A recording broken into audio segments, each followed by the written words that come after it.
Beautiful. And here we go. Spawning in the bottom left-hand corner of 2000 Atmospheres LE, we have the German Protoss player himself, Demau the Wall, representing big. It is ShoWTimE. And spawning in the top right-hand corner of 2000 Atmospheres LE, we have the Polish Zerg player representing x-kom AGO. It is Elazer. And we saw how Elazer dominated Nina in their series. I did see some people say like, it was a little bit, it wasn't the best series, it was a little bit anticlimactic, and it kind of was. It kind of was one-sided in a way. But I imagine this is going to be less so. I imagine this is going to be much closer here. ShoWTimE, best Protoss, arguably the best Protoss in all of Europe. How does he compare to someone like Elazer? Again, I just realized we're on 2000 Atmospheres. Oh no! Everyone strap yourselves in, get some water, get some food, make yourselves comfortable because this map is notorious for late game SkyToss. For late game scenarios. It's obviously not the biggest map, but it's relatively easy to get up 3 bases, to get a 4th up as well. You have kind of different angles of expansions. You can kind of expand towards the north or south, depending on where you want to go, and force engagements in other areas and locations as well. So, I mean, that's one of the great things about 2000 Atmospheres. You can kind of make it a little bit different and adjust it how you see fit. And yeah, I imagine ShoWTimE's style is going to be a little bit more refined than what we saw from Nina. So yeah, if you're a Protoss player, maybe you'll be a little bit more inspired here. Maybe.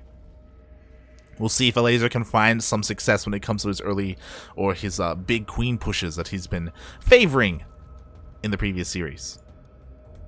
So far, everything is pretty standard. Elazer was forced to take the unnatural natural. And I think the most interesting thing that we're seeing, I don't know if anyone else has noticed it, but here, against ShoWTimE, Elazer didn't go for his fast 3rd hatchery build. This is a lot more standard. Hatch gas pool. The queens are on time.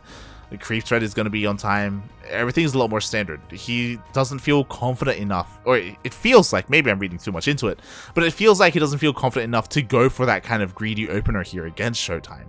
Maybe it's more map dependent, maybe.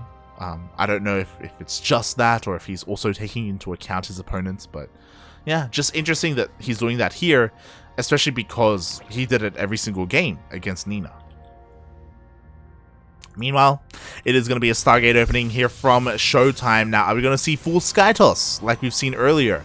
It's definitely possible. There are other ways to play that SkyToss style, or you can open up with a Void Ray and an Oracle, and then transition into Ground Toss instead. I know that's become a little bit more popular nowadays, because SkyToss has become so meta. Well, the counter to SkyToss has also become very meta and very played out, and there are a lot of Zerg players, especially in Europe, who have had a lot of success against stopping SkyToss. Meanwhile, these two depths, oh my god, a dealing is, oh, he gets a 4th? Does he get a 5th? Uno más! Ooh, almost gets a 5th drone. Jesus Christ. 4 drones for 2 adepts. Oh my god. Well worth it there for ShoWTimE. Meanwhile, Oracle goes across the map, but actually pulls back. Why? Well, he already got damage done and scouting information with those adepts, and he may as well back off because he just saw those lings and he wants to make sure that his 3rd base is on time. Speaking of, the lings are about to rock up, but the Oracle is here to stop them. Meanwhile, what's interesting to me is that ShoWTimE didn't go for a Void Ray. He went for a 2nd Oracle, and he's going for a 3rd as well. This isn't Mass Oracle by any means. Mass Oracle is a build, typically on a map like Blackburn. But opening up with 3 Oracles is, you do it for this kind of purpose. You send your first 2 across the map to one-shot workers, and your 3rd Oracle is at home to deal with all these lings and to protect your bases. And once your base is safe, and it's safe enough, then you can go across the map with your 3 Oracles. Meanwhile, here we go. 2 of them do show up. They get 1 drone kill, but only 1, and ooh, decent defense by Elazer. He does almost take down one of the Oracles. Jesus, a lot of damage already dealt. He's gonna try and dip back in, but has to be careful. Does back off. Meanwhile, the 3rd is on the way, but it gets intercepted. ShoWTimE He does notice, he does back off.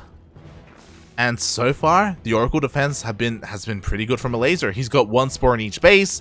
He's got 2 queens in each base as well. He's very well split up to deal with this. Meanwhile, ShoWTimE is not going Skytoss. He does not throw down a second Stargate. He doesn't even get a Void Ray. He goes straight into a Robo and another Gateway. He is going Ground Toss. You may be wondering why. Well, again, I did mention that because Skytoss has been so common, has been so standard and played out for so many months, for almost an entire year, well, players have been a little bit more akin to, or have been playing a lot more with Ground Toss, because it's a little bit different, and you want to keep the Zerg player guessing. You don't want them to kind of go on autopilot and just kind of be a little bit brainless, you know, and just do the same thing and win with it, right? You want to keep them on their toes. You want to be doing things that are unexpected and still find success anyway. As he is going into that Robotics Bay, looking to go into Disruptors. We have a Twilight Council. We already have +1 on the way. So this should all be leading up to one of 2 things. I imagine this is going to be for +1 Blink Stalkers, which can do well against Roach-based armies. Or we could see Charge Lots. Problem is that Charge Lots accompanied by Disruptors can be a little bit awkward. But we'll see. We'll see what he goes for. As the 3 Oracles do get across the map. Ooh, does get a kill on one of the Queens. Doesn't get the drones though. Oof. Meanwhile, I'm still waiting. There it is. It is going to be, in fact, Charge. Charge, Disruptors, and, in general, Charge Lot Archon. So this does require a lot of control, because if you're not too careful, then friendly fire is possible with your Purification Novas. Like, you have to be very careful with how you control your army and how you engage the Zerg. Meanwhile, Stasis Ward on there. Okay. Phew. I was really concerned there for a moment, but the Stasis Ward's oh my god, I love it. With a Changeling, he baits it out. A Elazer showing off some moves. You'll love to see it. And the Stasis Ward is only forcing some lost mining time, only getting a single drone, not even 2. Meanwhile, Charge is about to finish up with +1, and sorry, I almost said the Forge. The Warp Prism is on the way. So ShoWTimE is getting ready to push out, and honestly, this is a pretty scary army. What do we have at home to defend? We have a lot of Lings. Baneling speed only just started. Banelings are going to do so well against Charge Lots, but without speed, they're going to have a hard time. Meanwhile, Roaches are also coming out. Roach Ling Bane is pretty solid at this stage of the game. What's interesting to me is that we still have Aspire. Mutas are going to be coming out soon, I imagine. And that can really throw a spanner in the works. Like, this, I believe, has been... No, scouted. Never mind. This has been scouted, so we already have cannons being thrown down in all the mineral lines, just in case mutas rock up. Oh my god, meanwhile, 3 Ravagers go down for free? Oh god, that was a massive pick-off for ShoWTimE. A laser, please. Meanwhile, the Queens are being isolated as well. Finally, the Lings are coming in. Biles are connecting with one of the Archons, but it is not enough to knock him down. Nova goes off and does take out a decent chunk of those Ravagers, but it looks like there is enough to force this back. Banelings also morph in just in time, and ShoWTimE, he can't really find too much more room here. The Banelings are rolling in! Ooh, almost connect with the Zealots. And honestly, decent defense. I do think that Elazer lost a little bit more than he would have liked. 3 Queens died. Sorry, 2 Queens died. 1 Queen died earlier. But regardless, I'm sure Elazer is very happy with the fact that he was able to defend and hold on. And what's interesting is that despite going for Aspire, he hasn't made use of it. It makes sense because he got scouted, and he knows he got scouted. So why risk going for mutas when you respect your opponent enough to know that they're not really going to do too much? Meanwhile, Banelings are rolling on in a little bit prematurely. They don't get any connections with the mineral line, but they do get a bunch of attack defense. Purification Nova goes off, and oh my god, 4 of those Ravagers go down immediately, but the Banelings are rolling in. Where are the Zealots? Where's the buffer? We do see a couple of force fields, but it's not going to be enough. The Banelings are going to connect with the juicy center of the Protoss, and there's barely anything here. Like, where are the gateway units? I guess Archons are going to be enough for now. We do see a warping of reinforcing Zealots, but is it going to be enough? Where were those Zealots? Well, they were across the map. They were harassing. I mean, they did force a lot of the Roaches to be stuck at home. And you know what? The Disruptors actually survived. Like, there are still 3 Disruptors here, and the 4th is still up and running. Oh my god. things are looking very scary there for ShoWTimE, but he was able to defend with the bare minimum. And now he rebuilds his cannons, rebuilds his shield batteries. Lacking with the War Prism. Oh my god, no! Oh, the Disruptors! They do get surrounded. One of them, two of them get taken out. And that's the backbone of the Protoss army. Banelings are rolling on in. Which, this isn't the most efficient trade for those Banelings, but regardless, they do roll in anyway. They head towards that 4th base, and it looks like they will connect with the mineral line. No response from ShoWTimE. Instead, he goes for another Zealot run-by, when really you could argue that those Zealots were needed at home. At the same time, another Ling run-by, and another Disruptor goes down! ShoWTimE, take care of your Disruptors! Please! Puppy! He only has one remaining. Oh, and you know what? I was being critical of those Zealot run-bys, but they actually got a hatchery. They didn't get many drones, though. That's the biggest problem. ShoWTimE, he lost his entire mineral line. And sure, ShoWTimE, he gets a hatchery, but the workers were pulled prematurely, so Elazer, his worker count is still pretty fine. 79, 78. It's pretty good. So he doesn't have to worry about replenishing them. Meanwhile, another Zealot run-by just keeps going for those Zealot run-bys. God, it's so risky. Meanwhile, there we go. He is replenishing and rebuilding that War Prism so he can keep it with his army, so then he can reinforce in the face of his opponent. Zealots are about to rock up, and because of the lack of creep spread, they're gonna deal some damage, but ooh, actually doesn't commit. Oh, does pull back, and now Elazer is kind of getting away with this double expand. Ay, ay, ay.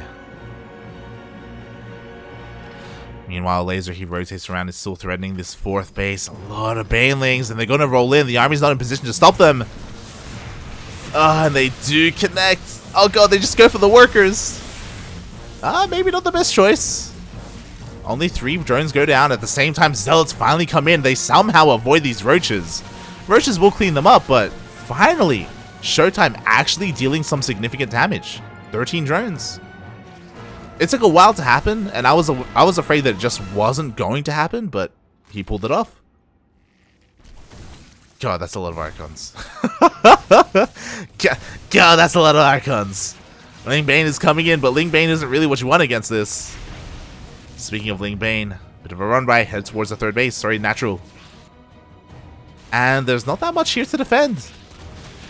Oh, but the Nova goes off, and it will connect with the Roaches. The rest of the army does respond. ShoWTimE doesn't want things to get out of hand. Speaking of getting out of hand, War Prism gets into the main base. More Zealots just all over the place. Really pulling Elazer apart, despite him having map control. The Banelings, oh my god!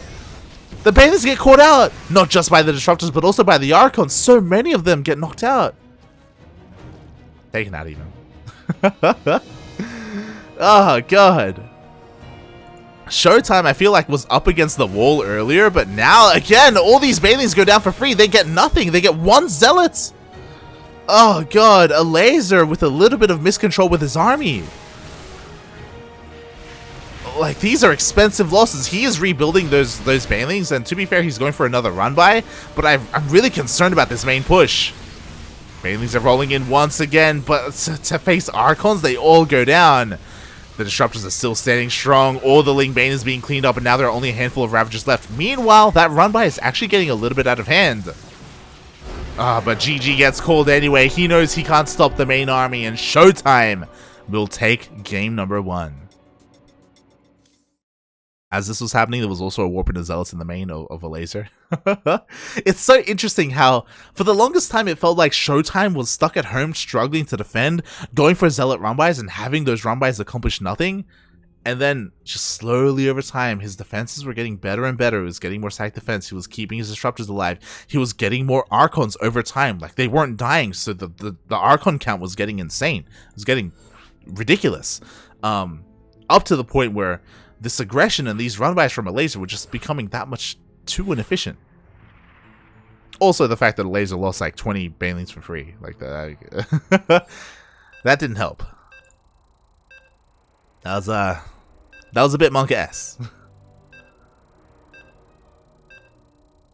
Also, I say 20 Banelings. I think there were more than 20 Banelings there. Like, that was That was massive. Oof.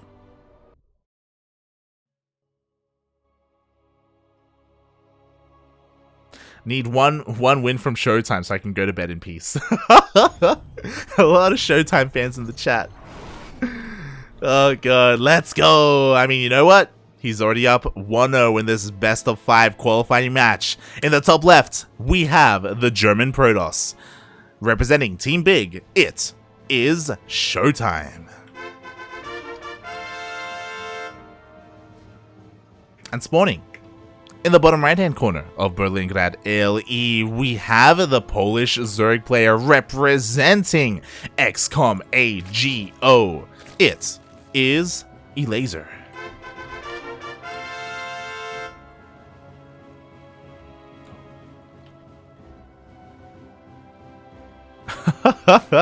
Also, exclamation mark Funada Finantok in the chat. Welcome Finantok, one of the longtime supporters of this channel, and apparently missed out on the majority of the broadcast because of Stellaris. Mate, what's going on? Mate, you can watch StarCraft while playing Stellaris. Just get 2 monitors up, mate. What the hell? What's going on? God damn it. There were a lot of great games. Time's run was insane, as you can see on the bracket. We were able to follow all of that. We first started with Eric versus Time, into Scarlet versus Time, into Time versus ShoWTimE, which was a nightmare to cast just because of their names. But I highly recommend tuning into the VODs. They were a lot of fun. And now this is where things have all kind of led up to this final PvZ of the night. And already one of our players has a nice lead. Not the biggest lead. It's a best of 5, so there's still plenty of room for our Zerg player Elazer to come back and make a comeback happen and keep things back and forth and interesting. But we'll see. We'll see where this series goes. What I will say is that once again, Elazer goes back to what he was doing against Nina. Very fast third base. Very ballsy of him to do this on Berlingrad. Very small map and very greedy opening from him. But I do think that this is great just because of the kind of player that ShoWTimE is. ShoWTimE is known for his macro. He's known for his defense. He's known for being the impenetrable wall of Protoss.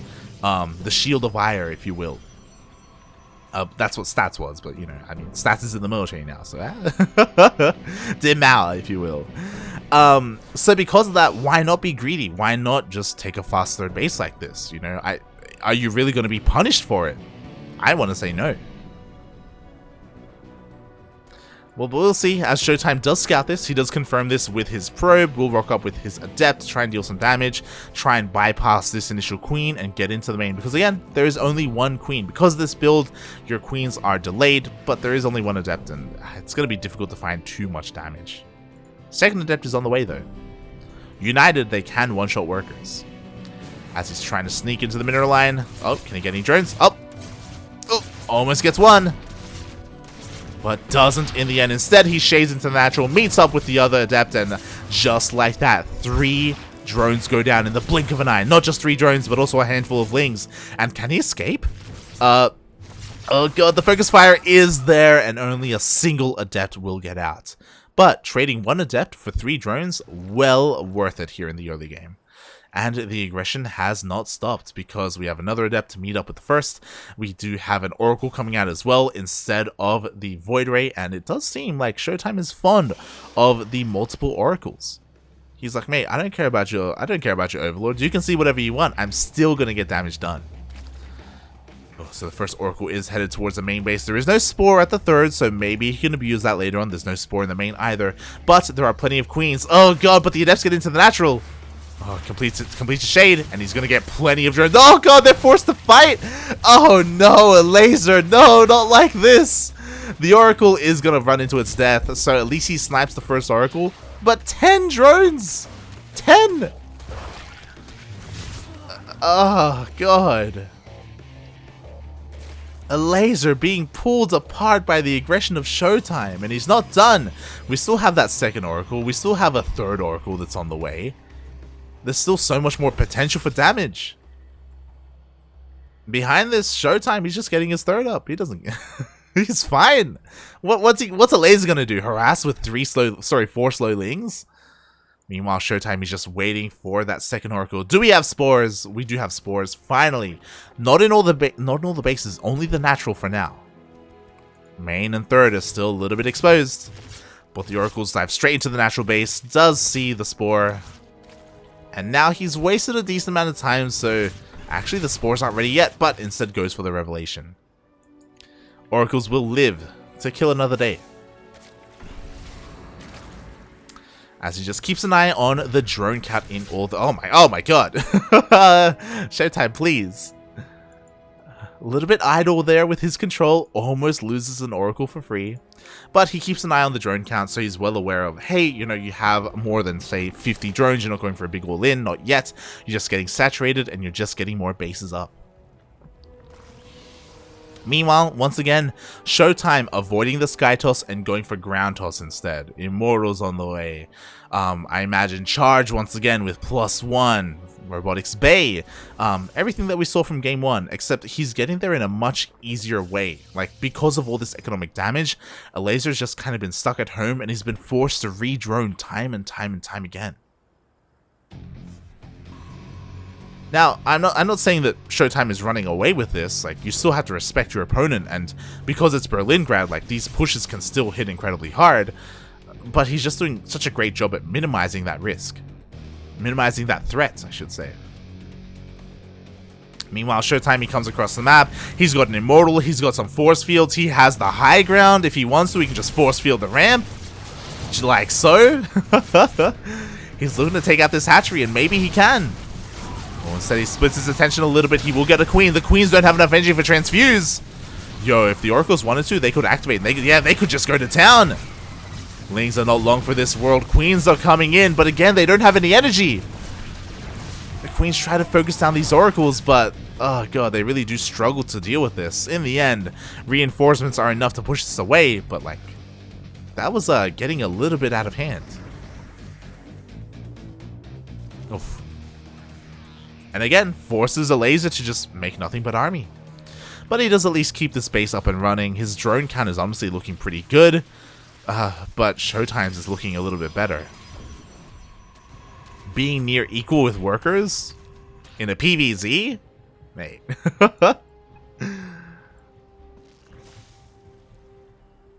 Oh boy. Meanwhile, there we go, the tech has finished up. We have our robotics bay, we have our disruptors coming out. Charge is also done as well. And ShoWTimE, now with his Warp Prism, he's ready to push up once again. He gets up the ramp. He needs another Warping of Zealots, banking up quite a bit. There we go. It is coming in. There is still a decent Zerg army though, and Banelings are on the way. No Baneling speed, but Banelings nonetheless are still a little bit scary. Especially against charge lots. At the same time, a Ling run by is going to be slowed down by these Zealots. That's why we only had one Zealot warp in here across the map. The rest were at home. And ShoWTimE is forced back. And this is getting quite scary. Elazer, close to maxing out. The army is spotted. What do we have at home to defend? We have a single shield battery and a single cannon. Oh god, I don't know about this, mate. ShoWTime's army does reposition, but the Banelings are rolling on in. Nova's gonna go off. It misses, does not connect with the Banelings. Second Nova though, oh my god, does get a decent amount of those Ravagers, but the Banelings roll into the mineral line. 20 workers go down, and the rest of the Banelings are gonna connect with the entirety of this army. There's just not enough Protoss here. Or is there? The Warping of Zealots is so clutch. He comes in, he distracts the army, and somehow the Disruptors survive. I thought the Banelings were gonna connect with the Disruptors, but they didn't. Oh my god, at the same time, ShoWTimE felt confident enough that he could defend at home, and he warped in and he went across the map with Zealots, and he's getting damage done. The Queen in the main is going to go down. The drones as well. And even though ShoWTimE lost his mineral line here, he's ahead in the workers. He is up in probes. How? I need to watch the replay. How did these Disruptors survive, by the way? I saw the Banelings go for the army, but I guess maybe they connected with the Archons instead? It all happened so quickly. But I totally expected these Disruptors to fall. But because they survived quickly, looking at the units, like 0 Disruptors have died this game. Like with 4 Disruptors, like ShoWTimE is fine. He can defend. He can defend for days. As long as he doesn't lose them. Oh my god. I thought it was all Ogre. And it was, but not for who I thought it was. Roaches get forced back. Nova going off as well, just in case the army was moving forward. Elazer is not finding any headroom here. He's forced all the way back and he's forced to drone up.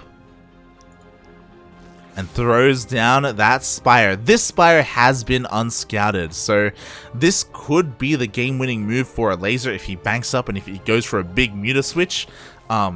Again, as long as ShoWTimE is in the dark about this, the Spire is going to be a big play. Like, sure, there are Archons with the main army, but it's not about the main army. It's about all these fringe bases. So it's about all the mineral lines. There we go. 12 mutas are on the way. Oh boy. Meanwhile, ShoWTimE is still working on his army, still charged the Archon Disruptor. Again, mutas are not going to work against this, but they're not looking to.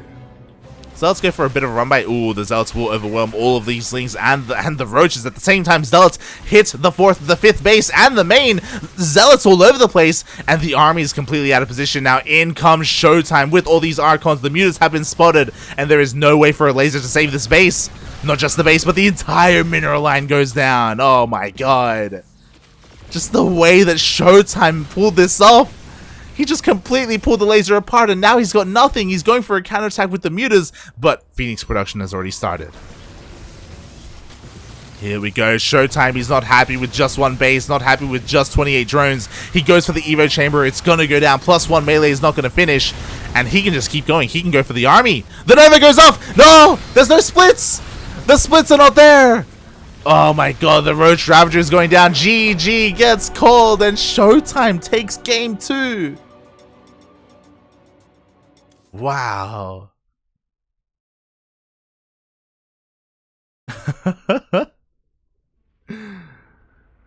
Oh god. GG, well played. I'm just looking at this graph. Elazer being maxed out, being ahead like 40 supply, almost 50. And it still wasn't enough to break ShoWTimE.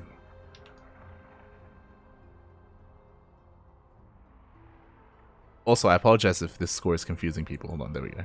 It is now updated. Our Protoss player is up 2-0. He only needs one more.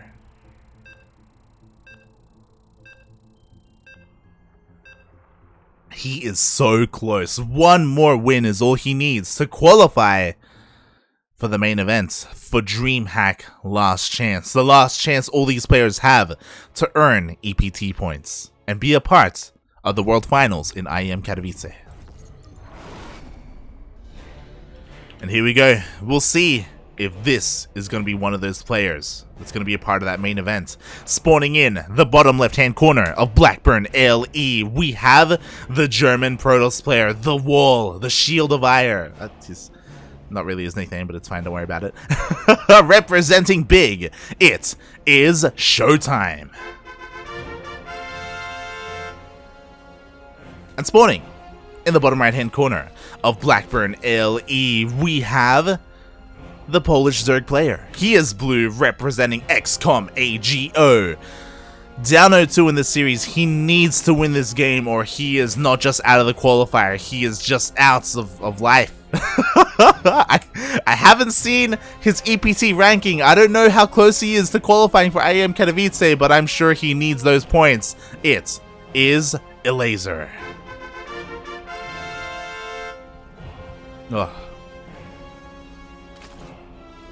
Again, ShoWTimE looking so good in this series. Can he do it? Can he make the 3-0 happen? Without Skytoss at that. Honorable Protoss. Doesn't make Void Rays. Not a single Void Ray has been made this series. What a guy. Why can't all Protoss be like this? Shaking my head. But yeah, he's been performing so well here in this series, in this matchup. Can Elazer do it? Can he win a game? Sure. Can he win a series? Sure. Can he pull off a reverse sweep? Oh, I don't know. I don't know about that, mate. It's so difficult winning 3 games in a row, especially because, like, it's not just about winning 3 games in a row. It's about taking 2 losses and still having the mental fortitude to be okay, be safe, and still believe in yourself to bring it back like that. Especially because Elazer in the chat wasn't sounding too happy in that lobby chat. He's not feeling amazing right now. He's not at his best mentally, I feel. Maybe he is. Again, he's a very experienced player, and this is expected of them. You cannot crumble here. Not now. Reverse sweeps, they happen. Not too often, but they do happen. It is possible. Now it's on you, Elazer, to pull it off. Can you do it? So far, everything's being pretty standard. Once again, he went for a very fast 3rd hatchery, delaying some of his queens. More economic-based opener. Meanwhile, ShoWTimE once again opens up with the Stargates. Now, are we going to see Void Rays? That is the question. Is he going to turn his back on us and become the dishonorable Protoss player and actually make Void Rays and abuse them? I hope not. It's been doing good so far. And there it is. We do have an Oracle first. Meanwhile, the 2 Adepts, again, he goes for the same maneuvering.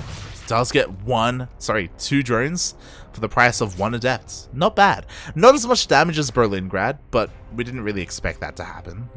That was Berlingrad. Adepts do hit a little bit faster there. And this time, Elazer, he was expecting it, so his defenses were a little bit better. But again, it's not over, because now 2 Adepts are here, once again, looking for those drones.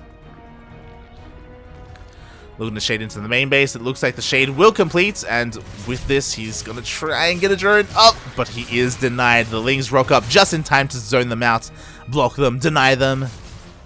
And just like that, Elazer holds onto his workers. Beautiful. Did I speak too soon? Looks like I did not. I was like, yo, the Adept couldn't get... Oh, got it. Oh! Does not get a drone. Can he get one? Maybe? Ooh. Spores throw down just in time. The Adept gets cleaned up. But now out come the Oracles. Oh, God, that's so bright. And thankfully, Elazer does have a Spore at his natural base. 3 drones still go down, though, as unfortunately the Queens were out of position. At the same time, Lings are going to hit the 3rd base. Nothing is here to defend, but the Oracle is not too far away, so these Lings shouldn't get too much damage. They're going to try and get the Pylon, and it looks like they will. Oh, Pylon goes down. Doesn't deny the warp in, but some damage is done. Meanwhile, just quickly checking the units. What's interesting to me is that we don't have a 3rd Oracle. That's kind of what's been ShoWTimE's MO this entire series. As this Oracle gets 3 more drones. 6 in total for 1 Oracle. Lings rock up. Without that Pylon, SimCity is a little bit tight, and... oh my god. Can he get something done here? There are 3 Oracles, 3 Adepts here at the natural, so the Lings are going to be cleaned up. The Oracle comes back, but oh my god, with the sheer amount of Lings, can he somehow deny the 3rd? Second Oracle is on the way back home. Finally, the Pulsar Beam is activated, but it's a little bit too late. Oh my god, Elazer, he has done it with his Ling aggression. He hasn't just dealt with the Adepts, he has also gotten a kill on that 3rd. Huge kill. Elazer, mate, his mental is perfectly fine. He has not given up on himself. He may be up against the wall in this series, but his play is not showing that. Takes out the 3rd. Ah, beautiful. As he expands and takes his own 4th. The Oracles have been getting a lot of damage done, to be fair, but not as much as killing a base. Meanwhile, ShoWTimE is slipping up a little bit here. I don't know if you noticed on the production tab, but that is in fact 2 Twilight Councils. Oh boy. Yeah, not really what you want to be seeing here. We're seeing a couple of slip-ups here and there, so ShoWTimE does notice, does cancel that Twilight Council. It was supposed to be a Templar Archive, so it is on the way.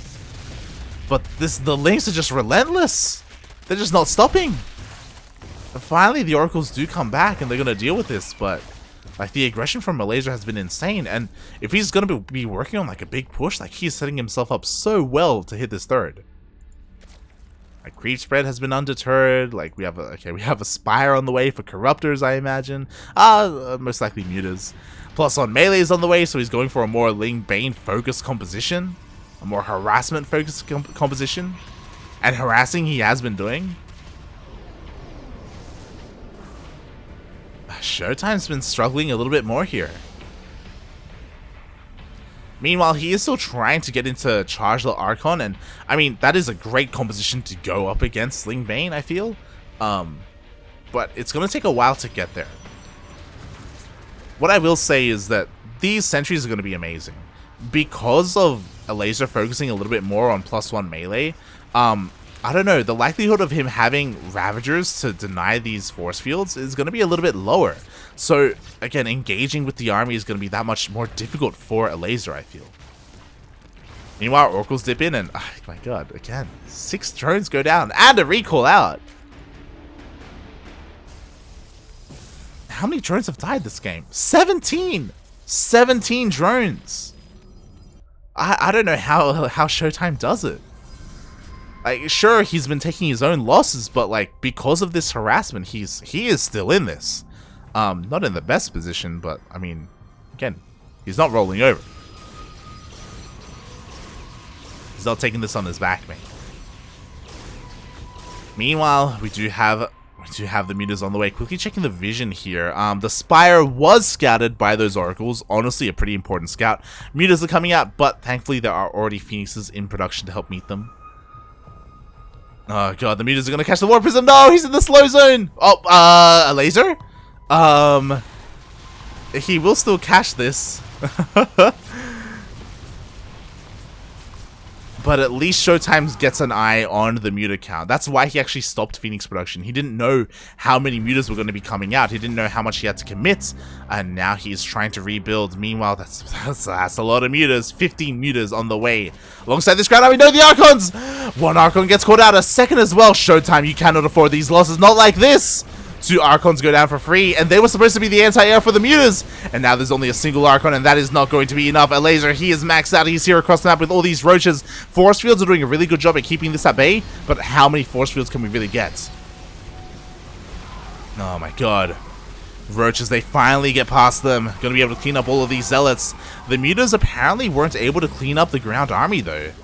But there's still so many Roaches. It doesn't even matter, mate. Force fields are good, but they're not that good. As the Lings are flooding in, Elazer, he is looking to fight back in the series. He's not going to get 3-0'd. Nah, mate. GG gets called, and he puts a point on the board. Let's go. I was so afraid. I was so afraid that Elazer would just get bopped. 3-0, just like that. No, he fights back. He's going to make a series out of it. He's going to make it entertaining for the people at home, in the chat. He's going to make things interesting.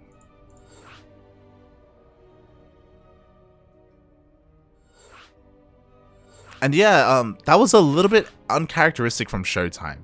I don't know if you noticed, but it wasn't just, you know, the excess of tech buildings. Like, slipping up like that and losing both of those Archons was terrifying. He was getting a lot of damage done with his Oracles, but like unable to protect and hold on to his third base was rough as well. Yeah, that wasn't the best we've seen from ShoWTimE. Hopefully he's able to tighten up. I don't know if he relaxed a little bit because he felt so comfortable up 2-0, but hopefully he realizes that you can't do that against Elazer.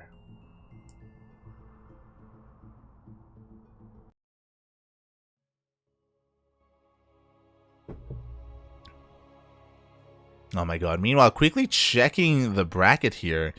Is the other qualifying match still ongoing? That's what I'm curious about. And it looks like it is. And ooh, it looks like Special is currently up 2-1 over Donghaegu. Not bad. Not bad at all. Meanwhile, speaking of not bad, here he is, spawning in the bottom right-hand corner of Curious Minds, LE. We have the German Protoss player, representing Team Big, and still up 2-1. It is ShoWTimE. And spawning In the top left-hand corner of Curious Minds LE, we have the Polish Zerg player representing x-kom AGO fighting back in this series and actually putting a point on the board. It is Elazer.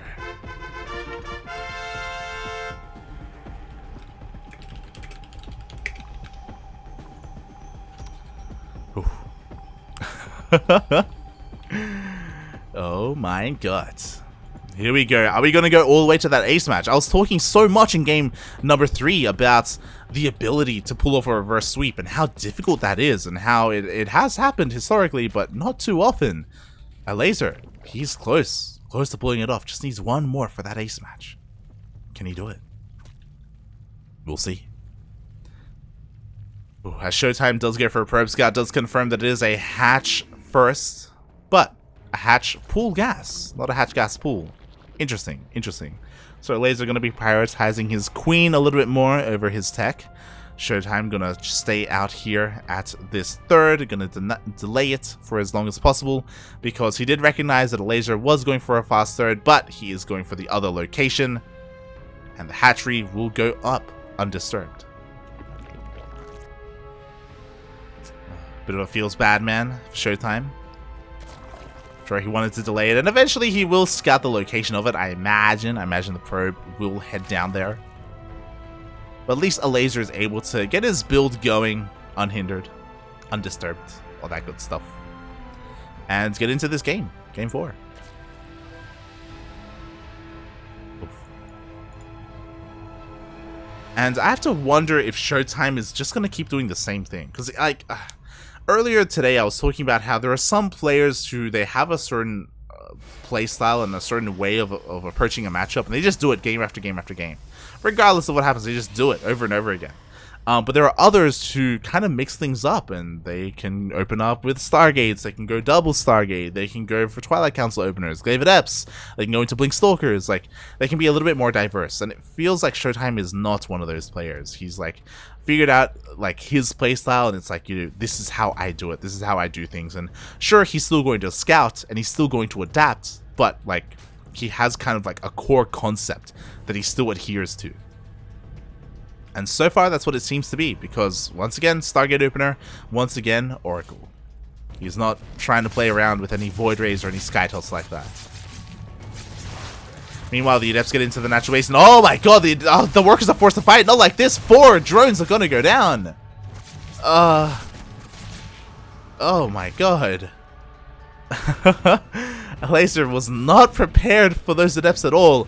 The Lings were chasing the Shade, but with the cancel of the Shade, Elazer was kind of bamboozled, and again, ShoWTimE, he's always getting damage done with these Adepts. Speaking of always getting damage done with Adepts, he's also always getting damage done with the Oracles.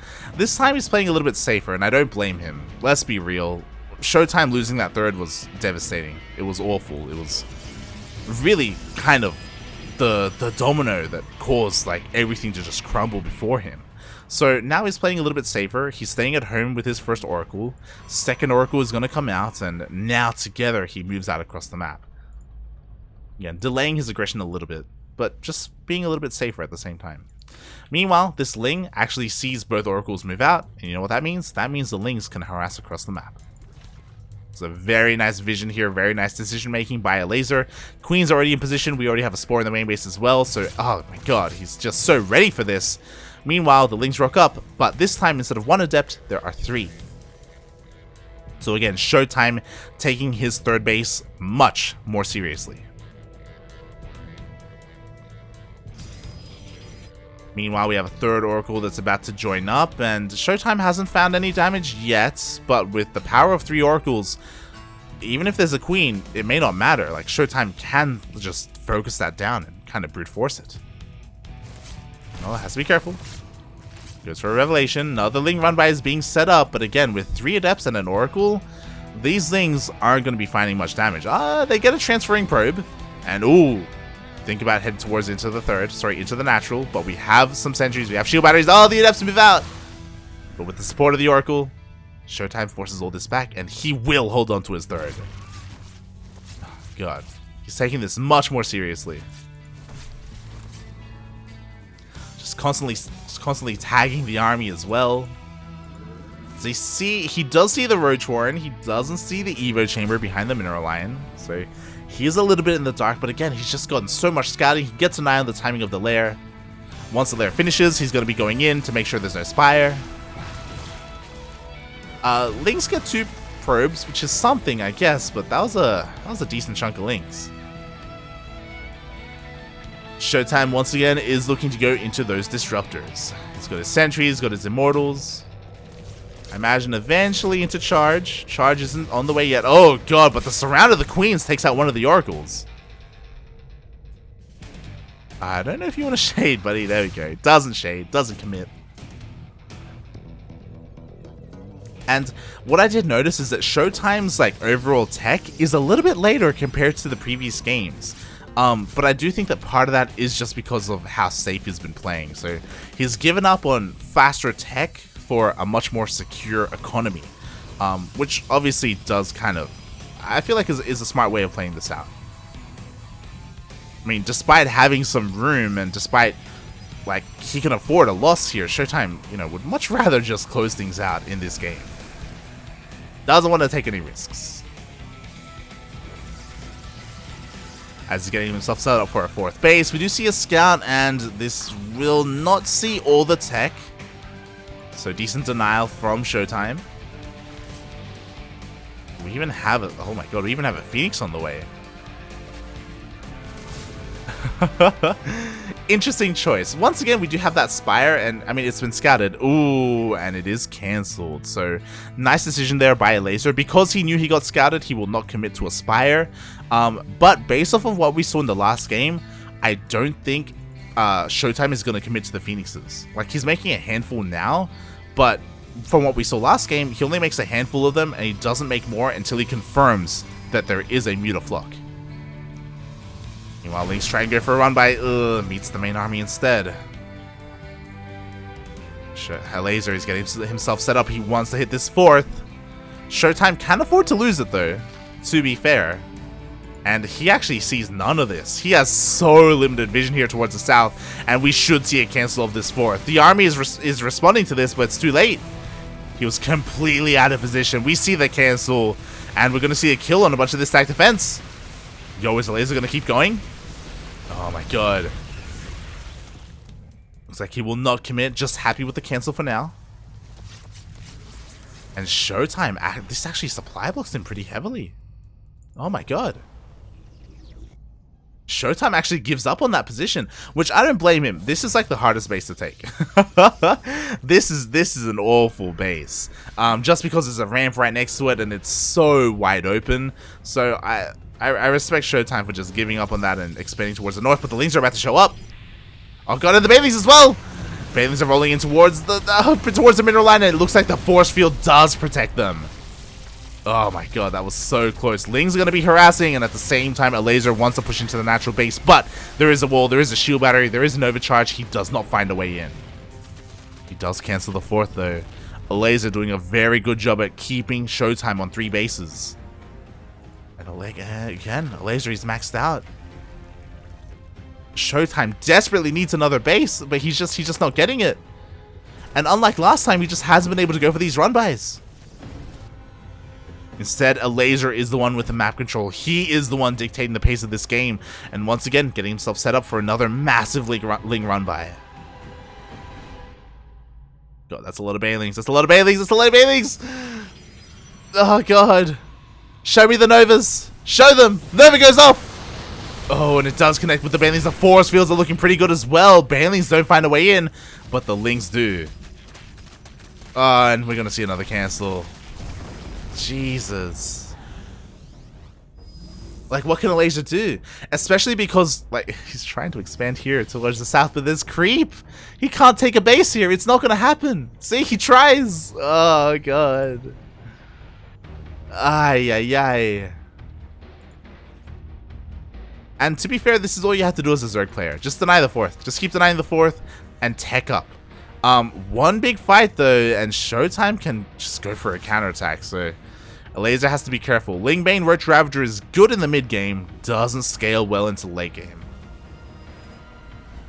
Like, he needs to be working on, I don't know, Hydra Lurker Viper, right? Work on your Hive, work on your spellcasters. Finally, though, it looks like ShoWTimE is repositioning and should take a base, but oh god, the Baileys are rolling in as the army moves out.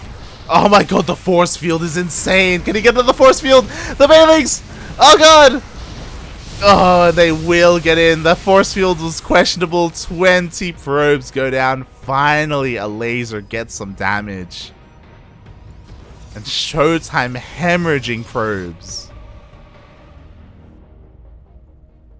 But that army, it's getting pretty big.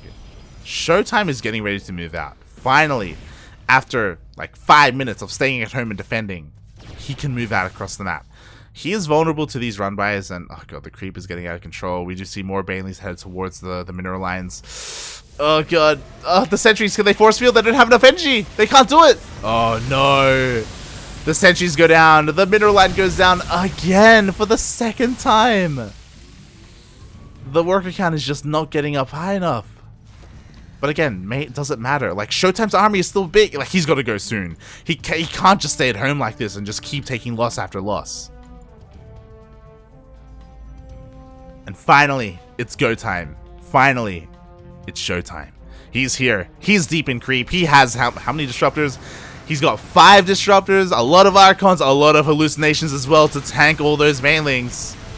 My god, the Biles, they do take out one of those Halukes. Is there detection? No, there is not. Oh my god, the Biles are connecting with a lot of the Archons, but in come the Novas. Just completely zoning the army away. There's just so many of these hallucinations. Banelings are rolling in, and can they connect? Can they connect? Oh god, we do see a yoink, but they do not connect with the disruptors. Once again, somehow the disruptors survive. But there are only 2 Archons left. The rest are fake. They're not real. This is going to be enough. ShoWTimE, he is 100% all in. He takes out a base, but he needs more than just one base. We see the yoinks. Vipers are the real MVP right now.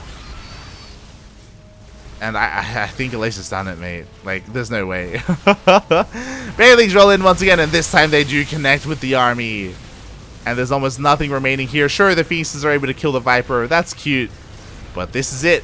This is the army of ShoWTimE. It's all he could afford because he just couldn't get a 4th and he couldn't protect his mineral lines. GG gets called. We're going to the ace match. It's happening. Oh my god. Elazer, what happened? He learned how to play suddenly. I'm joking. But wow. GG, well played. Elazer takes game number 4 after being very patient and not overextending. Again, all you gotta do, deny the 4th, deny the 4th, deny the 4th. Go for Bane run-bys. Get into the mineral line. ShoWTimE, he just couldn't keep up.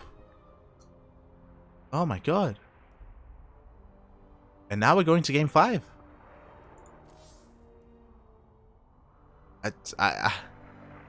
I'm in shock. Oh. Alright, here we go. This is where it all ends. I was so sure, I was so confident in ShoWTimE's ability to be a qualifying player today, but it was baseless, mate. It was baseless confidence. It's not happening. Maybe it's not. We'll see. Elazer has done a really good job at fighting back. He's just letting us know he needs a moment to breathe. I don't blame him. Very high intense situation right now for both of our players.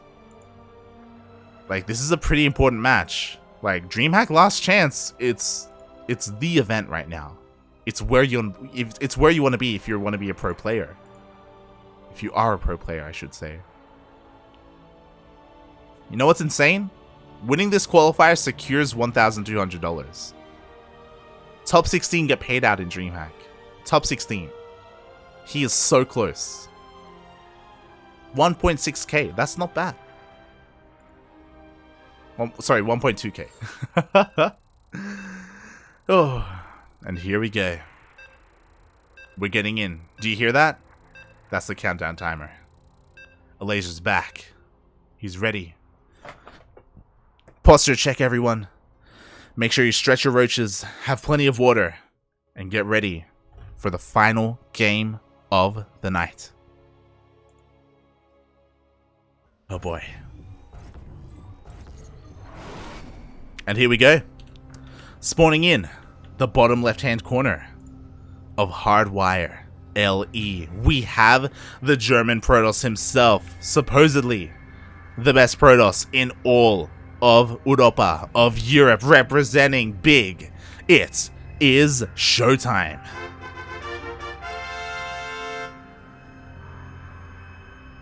And spawning in the top right-hand corner of Hardwire LE, we have a player who was down 0-2. He was up against the ropes, mate. I was getting ready to just call it. He was so close, but he has crawled himself back from defeat, winning 2 games in a row. Now here in the ace match, we have the Polish Zerg representing x-kom AGO. It is Elazer.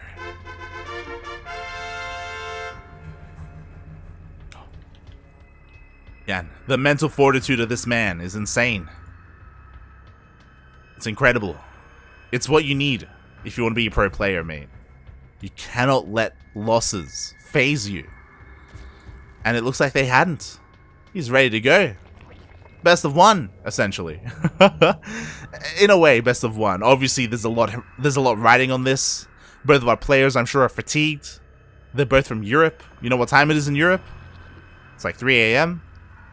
It's very late. It's almost 4 a.m. in Europe. It's 3:30. They've been staying up all night for this. And who's it going to work out for? Like, one player is going to walk away with nothing. That's just how brutal these qualifiers are. But, you know what? That's just how it is in the last chance.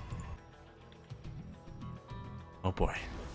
Meanwhile, I haven't done it myself, but if there's anyone in the chat who's curious, I'm curious about the ESL standings of these players. Who will this affect the most? Who needs points the most to be a part of IEM Katowice? As a reminder, this is the last tournament, the last event that offers EPT points. And EPT points secures your spots in IEM Katowice in the World Finals of StarCraft of 2021. Oh boy. Now, my gut feeling tells me that ShoWTimE needs this a little bit less. My gut feeling tells me that ShoWTimE is ahead in the EPT standings, but I'm not certain. I don't know that for sure. So, yeah, it's honestly something that we will look at least after this series. I'll definitely open that up on Wikipedia. But yeah, wow. So far, so good. Everything's pretty standard. Elazer goes for a much more normal third base timing. No greedy opener. He's not taking the risks. Not here in the ace match. ShoWTimE also playing just like he has every single game this series. Going for the Stargate. Going for the Oracles. What else do we expect? Going for the Adept Harass. Looking to find some damage. And eventually we'll meet up with the second Adept. It's just... This is the problem. ShoWTimE has been doing the same thing every single game. And if you've noticed, Elazer has been getting better and better at defending every single game as well. We started the series off with Elazer losing like 17 workers and 10 workers and stuff like that. But like, he's getting better at positioning his queens, he's getting better at getting spores, he's getting better at zoning with his lings. Like, over time, when you do the same builds, like, your opponent will have better responses. And that's the problem with how ShoWTimE is playing right now. That's the problem when you're not diverse. Meanwhile, Lings are getting ready to dive in and hit the third base. Overlord dips in just to confirm the build, and oh, the Lings hit just as the army moves out. Can he get a cancel? It looks like he will. Oh my god, that is huge. It was so unlucky for ShoWTimE to move out when he did. Oh god, he had everything here. He had the Adepts, he had the Oracles, but as soon as he moves out, the Lings move in, and Elazer, already starting off strong. This run by won't deal anywhere near as much damage, but again, just it's already worth it with the first cancel. Oracles come out across the map. We already have a couple of queens, 2 in each base, but the spore in the main isn't done yet, so damage will be dealt. 3, 4, 3 drones go down. Not bad. Not bad at all for ShoWTimE. So at least he is still able to reciprocate that damage with his oracles. Able to get a little bit of scouting. Confirm the gas count. Confirm the lack of lair. And get the hell out of there. Just in case Elazer was going to be a little bit spicy in the ace match. Meanwhile, Lings. Oh, just run past. Not enough Lings to try and kill those sentries, unfortunately. And things are going to calm down here. +1, charge, disruptors. I'll make a noise when ShoWTimE diverges from that. I'll be like, yo, let's go. But so far, it's all pretty much what he's been going for. Stock standard ShoWTimE. Oracles dip in. Ooh, one of the oracles does take a lot of damage, but the queens were a little bit too slow. Does get one drone, but only one before being forced into this corner in the top right, and we should maybe see a recall to get them out of there. Or just wait long enough to replenish all those shields. Meanwhile, Lair is on the way. We have additional gases. Adepts do rock up to that third, and yeah, get a decent amount of kills. Again, 3 drones. Not bad. Slowly over time, these drone kills are adding up. In total, this game, 6 drones have died. I would say acceptable losses so far. Ooh, this is not acceptable though. 4 more. Oh, can he get the Oracle? No, he does not get the Oracle. How? Jesus. And now we can dip in again. Meanwhile, this is different. And this was scouted. Quickly checking. Yes, it was. Elazer going for a very fast infestation pit. What? This is different. This is new. Is he gonna go Swarm Host? So there's a couple of things. Obviously, he could try and rush Hive and go straight into Vipers. That's one option. At the same time, he's actually getting ready for some Dropper-Lords. But I have seen Swarm Host against Protoss before, and it can do well, especially against Ground Toss. But this was scouted. And the Haluk is going to confirm, or should confirm. We'll see. We'll see how this goes. I'd be surprised if he goes Infestor. I'll be honest. There we go. It is for a Hive. Okay. I was hoping to see something crazy like Swarm Host, but no. He's just rushing to get into a Hive and rushing to get into Vipers. Makes sense. Vipers, again, were the MVP last game. ShoWTimE, as we've seen, relies a lot on Disruptors, and Disruptors are on the way. We do have that Robotics Bay, and Vipers are a great way to just shut that down. Meanwhile, Baneling drop on the way towards that main base. Ooh, can ShoWTimE respond in time? We'll find out. Zealots do hit the main, but we do have a decent response, and not that many drones are falling. Oh, but maybe I spoke too soon. In the end, only 3 drones go down. Meanwhile, we have another Dropper Lord here hitting the third base. Up, up, up. We're going in. At the same time, Elazer is trying to distract the army. Oh, the Dropper Lord does get sniped with the Archons. The second one is going to get sniped as well. And ShoWTimE, he defends beautifully. Sure, the Banelings will be unloaded, but they're not going to get anywhere near as much damage. Don't even kill the Zealots. So beautiful defense by ShoWTimE, and 2 Dropper Lords and 4 Banelings just down the drain. Meanwhile, I don't know if I like this. Elazer is getting ready to push out. He's almost maxed out, by the way. +1 melee only just now starts. This is what I'm worried about. If he's pushing out now, like, what was the purpose of the Hive? I mean, to be fair, the Banelings are rolling on forward. They do connect with a decent amount of those Zealots. Yo, can he find some room? He pushes on forward. The force fields are decent.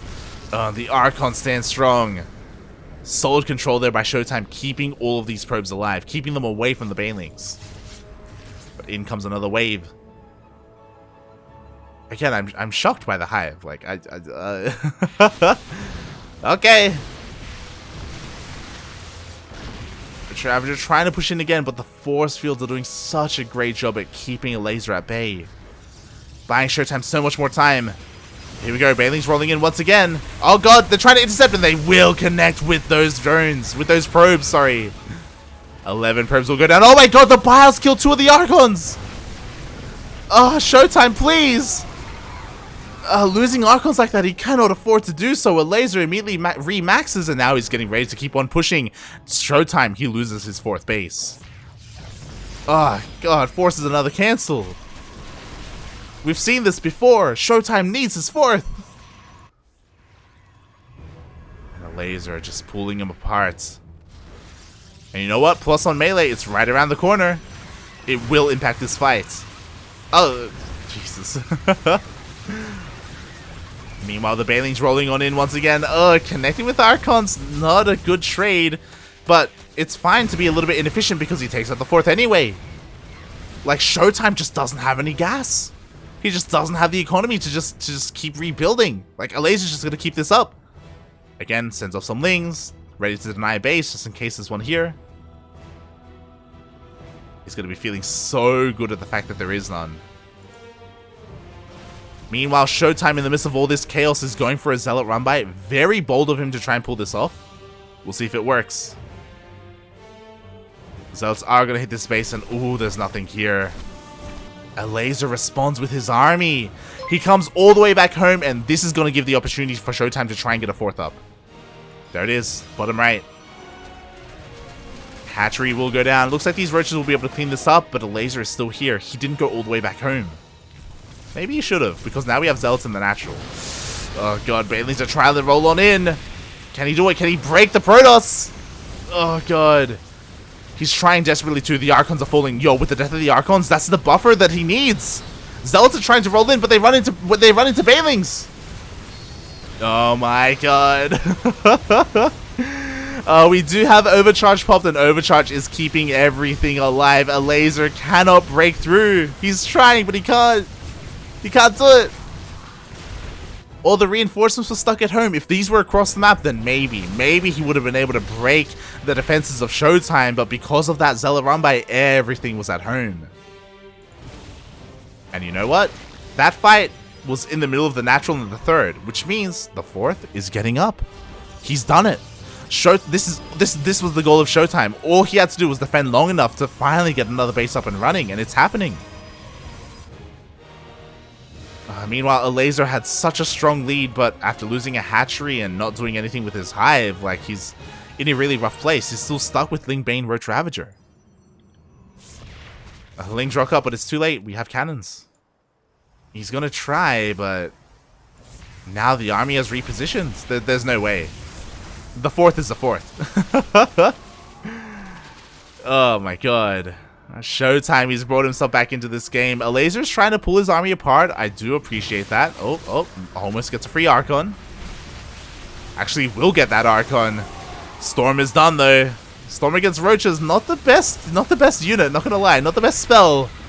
Roaches, they can definitely tank. They will get the Immortal. They get all the High Templar as well. Oh my god. Elazer is still finding room here. Oh god, he's getting forced back and he gets another Immortal for free. He's been trading so well.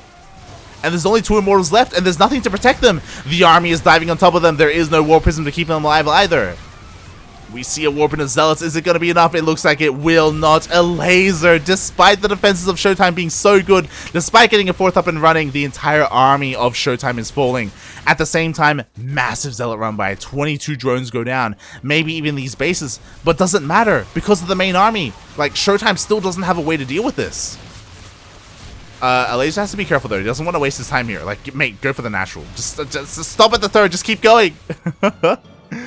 Meanwhile, it looks like the Zealots at home have been finally dealt with, and there we go. Elazer has dealt with the third base. He's going into the natural, and what is there here to defend? There's just no money.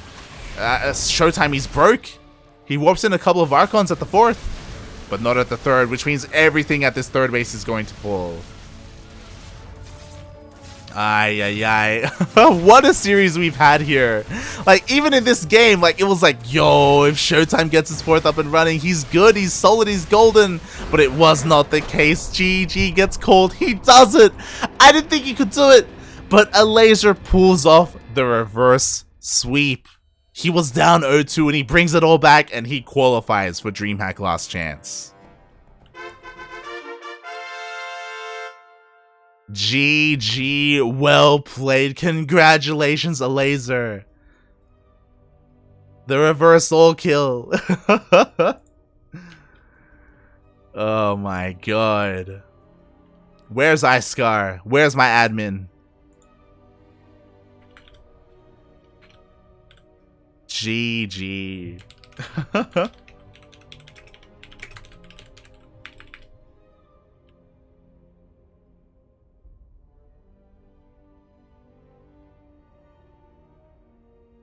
Oh.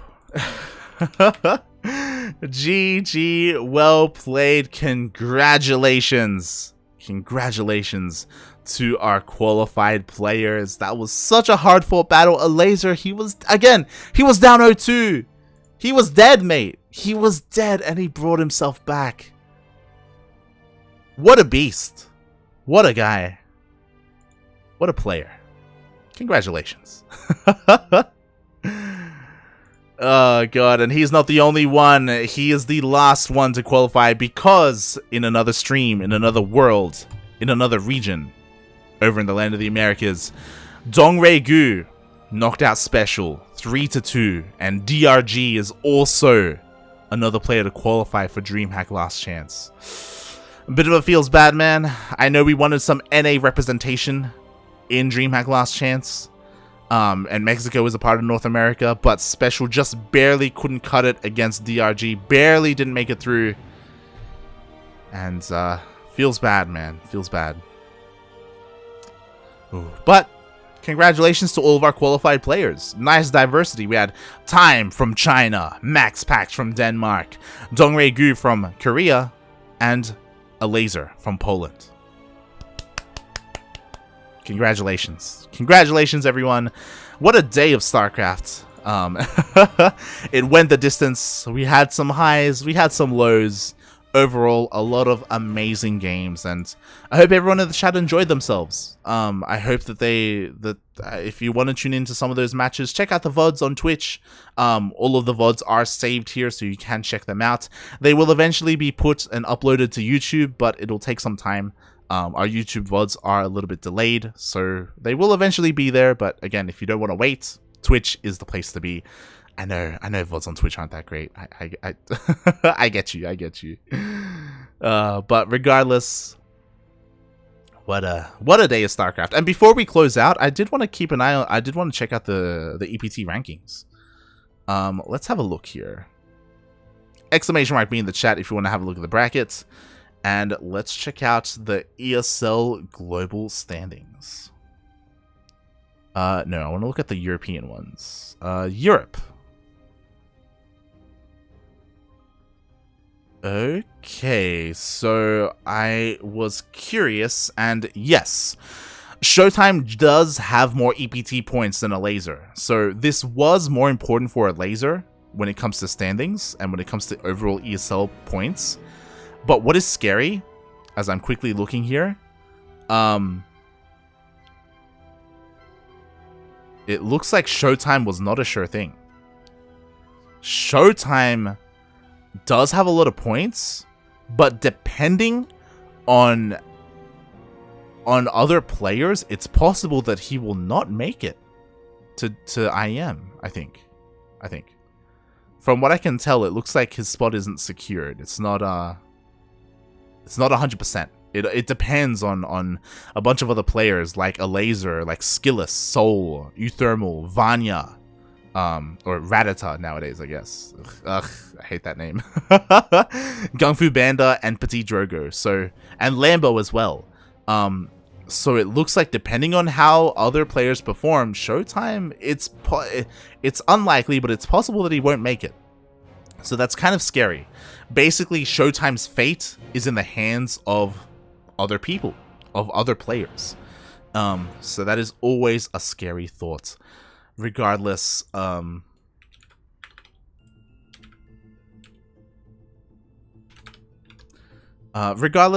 was a great day of StarCraft, and I wish the best to all of the players that are going to be a part of DreamHack Last Chance.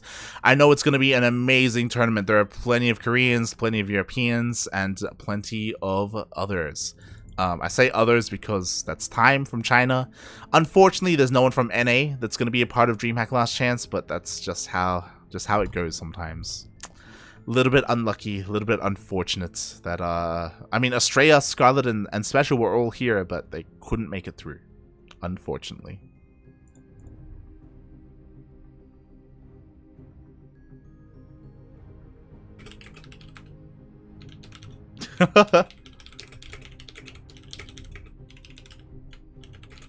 God damn it. Funada for sure is in the chat. Shaking my head. Shaking my head, mate. Shaking my head. Oh god. I don't know why. I've never asked him. I don't know why, but for sure is in the chat. He always says that I'm Texan, and I don't know if he's from Texas. I don't know if he's from like Dallas or something. I am not American.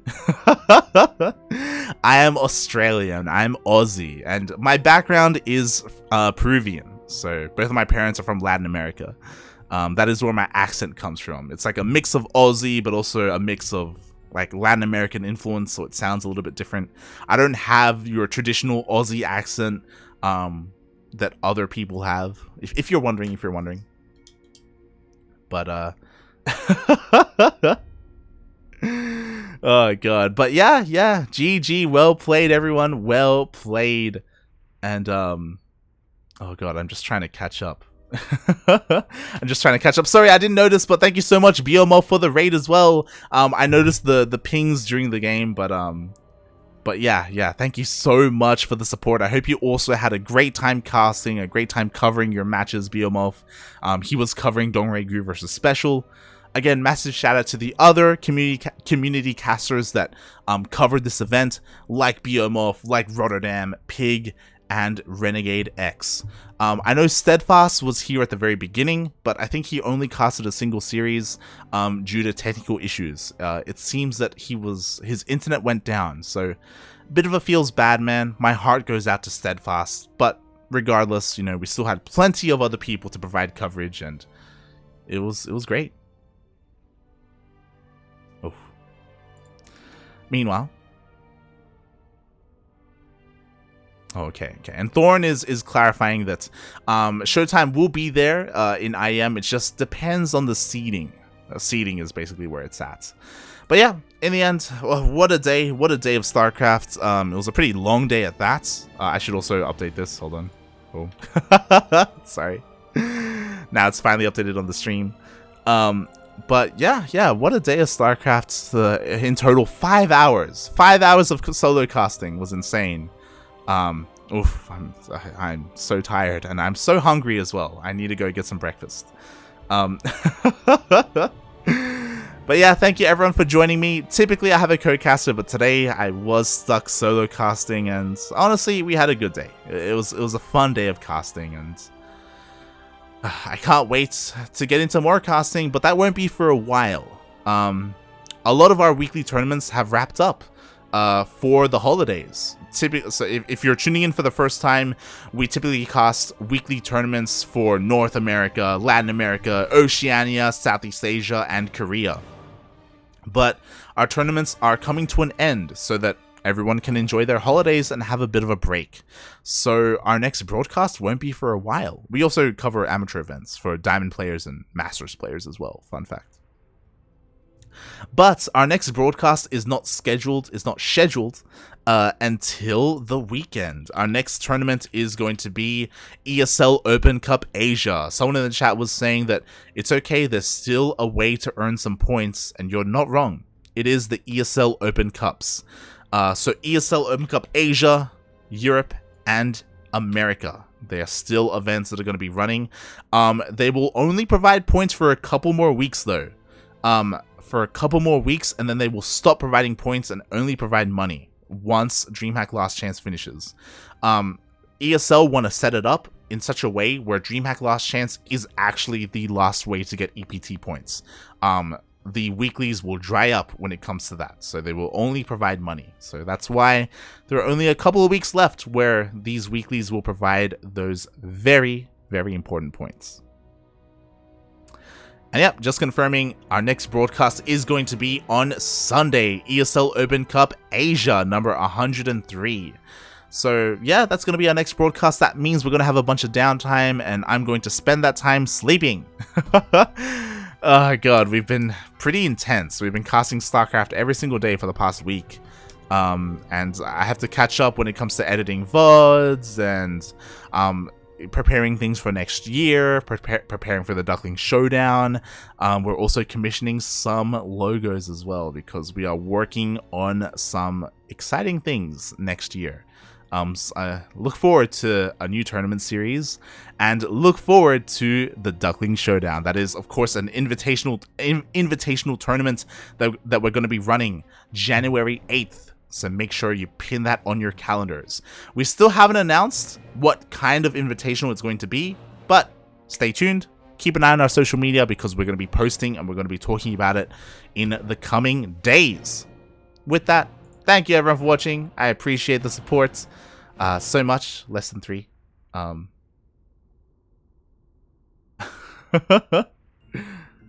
Vio was too tired, went to go to bed, see his girlfriend or started sleeping hot tubs. Oh god. Jesus Christ. Well, best of luck BMF with that. Oh boy. But yes, thanks everyone for watching. I really appreciate it. If you want to support the channel, then check us out on all the social medias. ! Socials in the chat. We're on Twitter, Facebook, Instagram, YouTube. We have our Discord channel as well. And you can stay up to date with the goings-ons of the Ducklings. Again, we cast a lot of StarCraft on this channel. We have many casters that kind of rotate in and out whenever they are available. Meanwhile, when it comes to myself, I do stream occasionally throughout the week, just some ladder sessions. I'm probably going to be streaming a little bit more frequently just because we're taking a break from casting. It's just some chill ladder sessions, some Final Fantasy 14. I'm doing a playthrough of Final Fantasy 12 as well, so if you're interested in like that kind of solo content, then you can follow me there on my Twitch. But if you just want casting, if you just want StarCraft casting, then that's here on the CranKy Ducklings. We got you. We got you. Oh boy. When it comes to the main event of DreamHack, if there is a B stream, we'll try and apply for that. We've been the B stream before for DreamHack Winter, Summer, and Fall. I doubt there's gonna be one for Last Chance though. And I know a lot of us want that break, so maybe we'll be a part of it. Maybe we'll see. It's up in the air. Probably not. Probably not. But make sure you tune in because it's going to be a great tournament. It's going to be a great event. Great event. And yeah, thank you everyone so much for watching. I appreciate it. And if you're only going to tune in for the CranKy Ducklings, then I will see you on Sunday for ESL Open Cup Asia for some of that Korean StarCraft. Meanwhile, I'm going to go get some food. Thanks for watching, everyone. We'll see you then. Ciao.